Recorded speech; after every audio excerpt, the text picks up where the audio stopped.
இன்றைய நற்செய்தி வாசகம் லூக்கா எழுதிய நற்செய்தி 5ஆம் அதிகாரம் இறைவசனம் 12 16 முடிய. இயேசு ஒரு ஊரில் இருந்தபோது உடனெல்லாம் தொழுநோயால் பாதிக்கப்பட்டிருந்த ஒருவர் வந்தார்.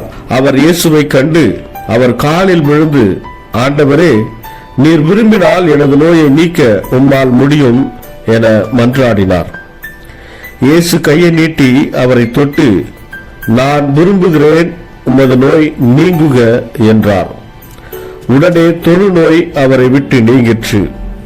இயேசு அவரிடம், இதை யாருக்கும் சொல்ல வேண்டாம், நீர் போய் உம்மை குருவிடம் காட்டி நோய் நீங்கியதற்காக மோசே கட்டளையிட்டுள்ள காணிக்கையை செலுத்தும், நீர் நடமடைந்துள்ளீர் என்பதற்கு அது சான்றாகும் என்று கட்டளையிட்டார்.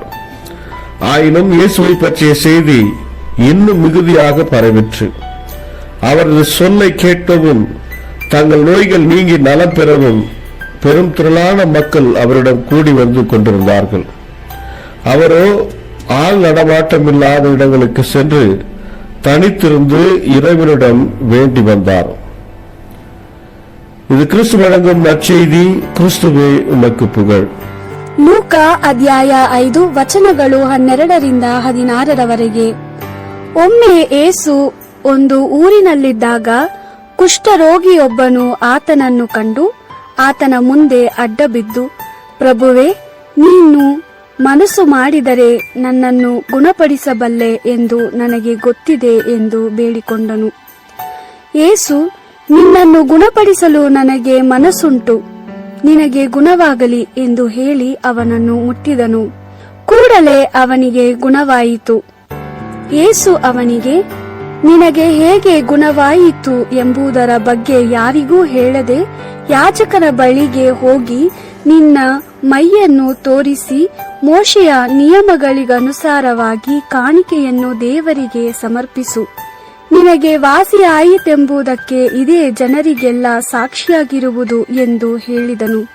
ಆದರೆ ಯೇಸುವಿನ ಸುದ್ದಿಯು ಹೆಚ್ಚೆಚ್ಚಾಗಿ ಹಬ್ಬಿತು.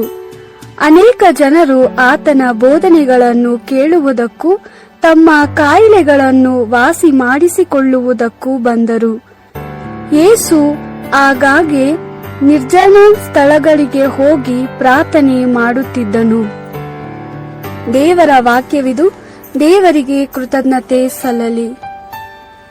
Gospel according to Luke, chapter 5, verse 12 to 16. One day, in another town, a leper came to Jesus, bowing down to the ground. The leper said, Lord, if you only want to, you can make me clean. Stretching out his hand, Jesus touched the man and said, Yes, I want it. Be clean. In that instant, the leper was healed. Then Jesus ordered him, Tell this to no one, but go and show yourself to the priest. Make an offering for your healing, as Moses prescribed. That should be a proof to the people. But the news about Jesus spread all the more, and large crowds came to him to listen and to be healed of their sicknesses. As for him, he would often withdraw to solitary places and pray. This is the word of the Lord. Thanks be to God.